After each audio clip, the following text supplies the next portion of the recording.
What a turn of events. Everything has changed. I think it is fair to say that the possibilities we discussed in the last few videos of what's going to happen with Guts and Casca and Griffith and the Band of the Hawk is playing out right now, at least from the small smattering that I'm allowed to read, according to Crystal. So here's what has happened. Guts and Casca are having a little powwow together. It's pretty obvious at this point that they're going to go. They're going to leave together, which was one of the things I thought would happen. I had predicted they would leave together with Griffith. I don't think they're going to. So off Casca goes to take care of Griffith, pertaining to bandage changing and that sort of thing.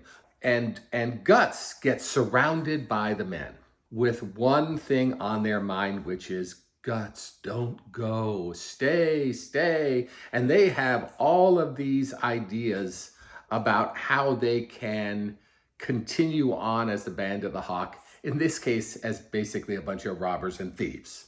But hey, it's family. They pretty much convinced him. Now, meanwhile, back at the ranch, is Casca taking care of Griffith. Griffith seems to make a move on her. Now, is that typical guy stuff? Yes, of course it is. Now, what kind of a move? An aggressive, violent move? No. It should be noted that when Guts and Casca were speaking together outside, it looked to be within the view of our friend Griffith. There's every reason to suspect that Griffith would have had going through his mind something in the neighborhood of this. What if I lose Casca? I'm just really a blob practically right now. No one will take care of me. I will die in this tent. I'll be deserted. And that had to be going through his mind. So what does he do? He kind of, like I said, makes a move.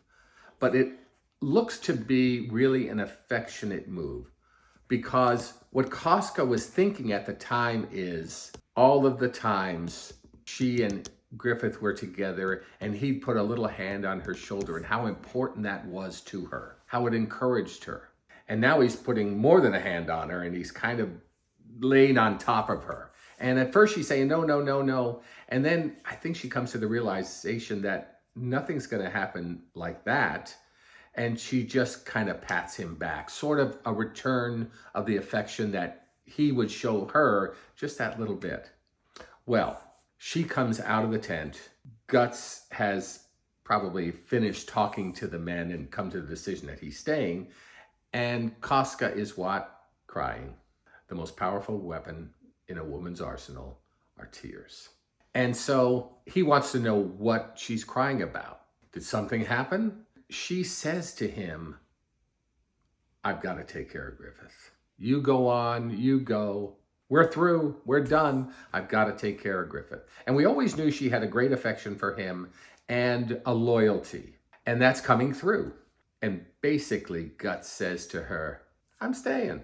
It's going to work out. Now, everybody keeps talking about the eclipse, not the least of which is Nosferatu Zod talking about the eclipse. So I don't know what's coming up. But for right now, there seems to be peace and harmony in the Band of the Hawk. And I will go to sleep and sleep well.